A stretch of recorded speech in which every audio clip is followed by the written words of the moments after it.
Bharatiya Janata party के संस्थापक सदस्यता प्रभारी 81-82 में से लेकर के अभी तक हम लगातार पार्टी का काम, लेकिन हमको एक न्याय नहीं मिला। पहले मिली धमकी के बाद थाना से लेकर पुलिस अधीक्षक कार्यालय तक पहुंचा मामला और उसके बाद जमीन हड़पने की नियत से 5 बीघा से अधिक फसल को काट कर गाँव के ही दबंग ने किया क्षतिग्रस्त। नमस्कार, आप देख रहे हैं दरभंगा तक, हमेशा सत्य की तलाश में। पूरा मामला दरभंगा जिला के अशोक पेपर मिल थाना क्षेत्र के बिशनपुर गाँव की बताई जा रही है, जहां 7 तारीख की शाम में पीड़ित पुरुषोत्तम चौधरी को सूचना मिली कि उनके खेत का फसल काट कर खेत में ही छींट दिया गया है। सूचना पाते ही पीड़ित कमलाकांत चौधरी का पुत्र घटना स्थल पर पहुंचता है और पाता है कि उनके 5 बीघा के गेहूं के फसल को काटकर नष्ट कर दिया गया है। वह थाना अध्यक्ष से मिलते हैं,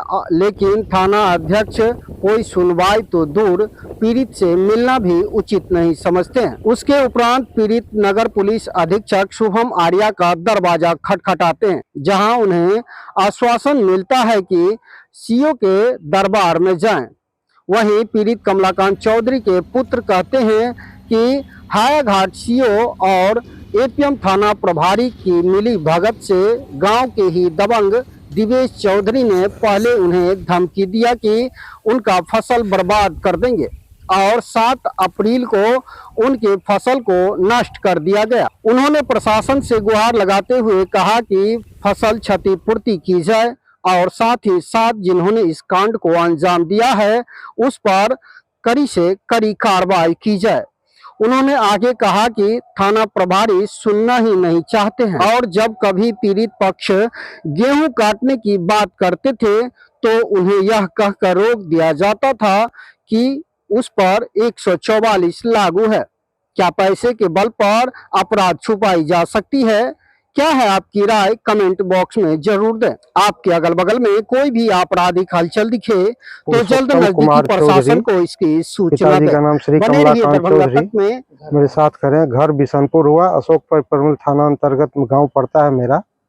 आज सीटीएसपी कार्यालय क्यों आया?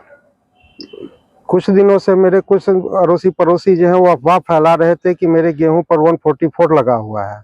फिर मैंने एसडीओ साहब से पता किया ऑफिस से, तो कोई 144 उस पर नहीं था। फिर मैं गेहूं काटने की जब जैसे ही कोशिश करने लगा तो एपीएम थाना के एक एसआई ने 4 तारीख की शाम एक चौकीदार महेश्वर पासवान को भेजा और कहा कि अगर गेहूं काटिएगा तो आप पर केस हो जाएगा। उस पर 144 लगा हुआ। फिर मैंने उनसे कहा कि कोई 144 नहीं है, मैंने एसडीओ साहब के ऑफिस से पता किया था। तो उन्होंने बोला नहीं, आप गेहूं काटिएगा तो केस हो जाएगा। फिर मैं 6 तारीख की जनता दरबार में वरीय पुलिस अधीक्षक को आवेदन दिया था, तो सिटी एसपी के द्वारा मुझे सुना गया और कहा गया कि आप थाना प्रभारी के पास जाइए। मैंने थाना प्रभारी को मेल कर दिया है, आपको समुचित सुरक्षा मिलेगा। थाना प्रभारी ने मुझे मिलने से इनकार कर दिया। ये समझना चाहेंगे कि एसएसपी साहब ने आश्वस्त किया था कि आपके यहाँ 144 नहीं लगा हुआ है? हाँ, नहीं, एसडीओ साहब ने आश्वस्त किया था जो 144 नहीं लगा हुआ। मैं उनसे डायरेक्ट मिला भी हूँ। उसके बाद सिटी एसपी साहब ने कहा कि आप थाना प्रभारी से मिलिए, थाना प्रभारी आपको समुचित सुरक्षा मुहैया कराएंगे, आप फसल काट लीजिएगा। लेकिन 6 तारीख को मैं जब थाना प्रभारी से मिलने गया तो थाना प्रभारी ने मिलने से इनकार कर दिया, कहा इस विषय को लेकर के हम आपसे कहीं नहीं मिलेंगे। फिर मैं उस दिन चला गया। फिर अगले दिन 7 तारीख को संडे था, तो मैं थाना प्रभारी को फोन किया। थाना प्रभारी ने कहा मैं बिल्कुल आपसे इस बारे में कोई बात नहीं करूँगा। और उसके बाद करीब 2 बजे के आसपास मुझे किसी के पास जानकारी मिली कि आपकी गेहूं को लूट खसोट करके तहस नहस कर दिया गया है। फिर मैं खेत जा करके देखा तो रियल में गेहूं को बुरी तरह बर्बाद कर दिया गया था और लूट खसोट लिया गया था।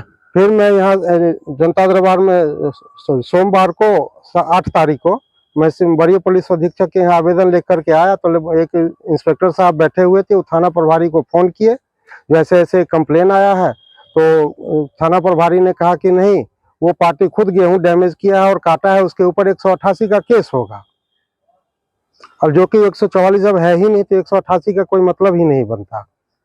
2 बातें समझना चाहते हैं। आपका थाना कौन सा है? अशोक पेपर मिल थाना। क्या लगता है थाना प्रभारी आपसे मिलना क्यों नहीं चाह रहे? थाना प्रभारी अपोजिशन पार्टी जो दिवेश चौधरी हैं, उनसे मिलकर के मैंने कई बार इससे पहले भी दिवेश चौधरी के पास कई कंप्लेन दिया, तो दिवेश चौधरी के खिलाफ कोई कंप्लेन वो लेते ही नहीं है।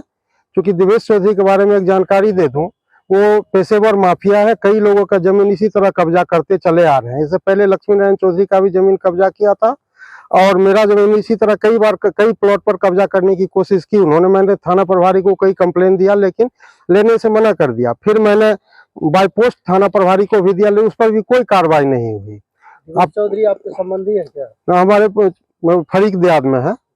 और जानकारी के लिए एक और बता दूं, दिवेश चौधरी एक पेशेवर मुजरिम है। राज्य खाद्य निगम का कई करोड़ का घोटाला वो कर चुके हैं और इससे अभी तक उनको कुछ हुआ नहीं और कुछ दिन जेल काट के भी वो आए हैं।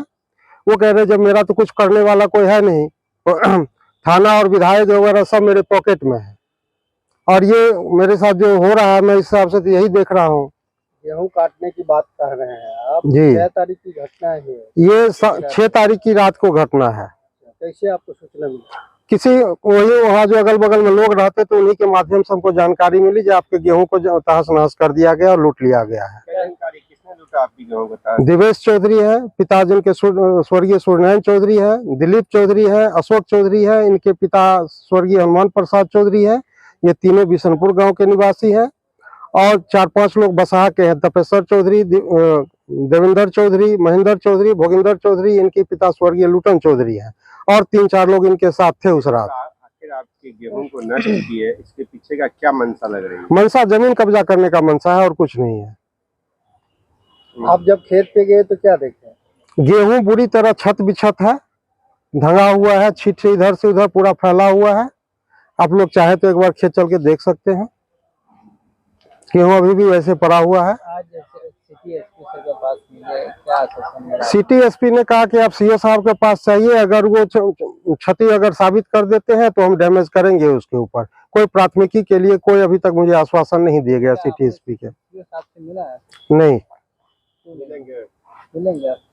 उम्मीद तो नहीं, मिलने से कोई फायदा नहीं है। सीओ साहब और थाना प्रभारी दिवेश चौधरी के काफी खेत है बरखारा चौर में जो बसहा गांव से दक्षिण पड़ता है, उसमें मैंने पोखरा खुनवाने का काम शुरू किया। उसमें भी दिवेश चौधरी और ये सारे लोग मिलकर के ऑब्जेक्शन किए। फिर मैंने सीओ साहब के जनता दरबार में आवेदन दिया। सीओ साहब ने नापी करवाने का आदेश दिया और नापी करवा करके फिर सीओ साहब ने मुझे आदेश कर दिया कि आप पोखरा का काम शुरू कीजिए।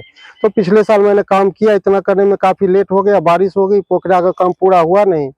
फिर दूसरे सीओ साहब जो अभी आए हैं इनको मिला करके फिर उसी पर अशोक चौधरी और दिवेश चौधरी का आवेदन दिए थे। फिर मैंने सीओ साहब से कहा कि पूर्व सीओ जब आदेश कर चुके हैं तो फैसला आप कैसे बदल सकते हैं, ये मेरे जमीन का डॉक्यूमेंट है, ये सारा कुछ मैंने दिया। तो इस पर वर्तमान सीओ साहब ने उनसे सक्षम न्यायालय जाने का आदेश दे दिया। क्या लग रहा है कि आपको नहीं सुना जा रहा है? नहीं सुना जा रहा है मुझे। मैं 4-5 कंप्लेंट थाना प्रभारी को मैं दिवेश चौधरी के खिलाफ दे चुका हूँ, अभी तक कोई एक्शन नहीं लिया गया। 1 साल से मैं परेशान हूँ। जब से दिवेश चौधरी जेल से आए हैं इनका हरकत यही है। कई जगह ये कई लोगों का जमीन कब्जा कर चुके हैं ये इसी तरह, और थाना इनके मेल में है। प्रशासन से क्या मांग करते हैं? प्रशासन से मांग करते हैं कि ऐसे लोगों के ऊपर प्राथमिकी दर्ज कर उचित दंड दिया जाए और मेरी फसल क्षति को पूर्ति करवाया जाए। खेत जो नुकसान हुआ है गेहूं का वो कितना? लगभग 5.5 बीघा का। आज के दिन जनता दरबार में जो विभिन्न तरह की समस्याएं लेके जो पब्लिक आए उसमें कुछ समस्याएं जो थी वो जैसे घरेलू हिंसा को लेकर थी, कुछ समस्याएं उसमें जो थी वो जमीनी विवाद को लेकर थी, आपसी बंटवारा को लेकर थी, और कुछ समस्याएं वैसी भी थी कि जो मतलब जमीन विवादित है उसमें कोई अगर दूसरा पार्टी हस्तक्षेप कर रहा है उस तरह की समस्या भी है। तो उन सभी समस्याओं का जो समाधान तो त्वरित नहीं हो पाता है, तो उसमें जैसे सक्षम पदाधिकारी होते हैं, जैसे प्रशासनिक अधिकारी होते हैं, सीओ होते हैं, उन सभी के जांच उपरांत ही कार्य किया जाता है। सर, एक बेहतरीन पुलिसिंग के लिए लगातार आप लोग दिशा निर्देश थानाध्यक्ष को दे रहे हैं कि आवेदन की जांच उपरांत उस पर प्राथमिकी दर्ज किया जाए, लेकिन अधिकतर मामला आपके पास आ रहे हैं जो थानाध्यक्ष पीड़ितों की अनदेखी कर रहे हैं, क्या कहना चाहेंगे? जैसे हम लोग एक सिस्टम भी डिवाइस कर रहे हैं, जो भी पब्लिक हमसे आके मिलती है और उनका जो भी ग्रीवेंस होता है वो थाने को और या फिर अन्य बड़े पदाधिकारियों को हम लोग प्रेषित कर देते हैं। उसकी जांच की हम लोग उन्हें टाइम लिमिट भी देते हैं। वहाँ पे सभी थानों में एक एंट्री भी होती है, ईमेल के माध्यम से भी उन लोगों को लेटर जो है यहाँ से जो आवेदन का जो लेटर होते हैं वो भेजा जा चुका होता है। उसमें एक टाइम लिमिट होती है कि जिसमें आपको जो भी विधि सम्मत उसमें जाँच है वो करके हमें यहाँ पे वापस उसकी कॉपी रिपोर्ट देंगे। तो उसमें जो टाइम लिमिट है उसको हम स्ट्रिक्टली फॉलो करा रहे हैं। और बाकी कई बार होता है कि जो जांच होती है वो अन्य पदाधिकारियों से संबंधित होती है, प्रशासनिक पदाधिकारी से संबंधित होती है, तो उसमें कई बार समय लगता है, लेकिन हम फिर भी हम उसे पुश करके जल्द से जल्द बनाने की कोशिश करते हैं। सर, एपीएम थाना का बिशनपुर गांव का एक मामला है, वो गेहूं क्षति का मामला है। जो विरोधी हैं उनके द्वारा आरोप लगाया गया है उनके तरफ से कि वो क्षति कर दिए, काट के गिरा दिए। उसमें जांच सेक्शन पदाधिकारी को से करवाकर आवश्यक कार्रवाई कर दी जाएगी।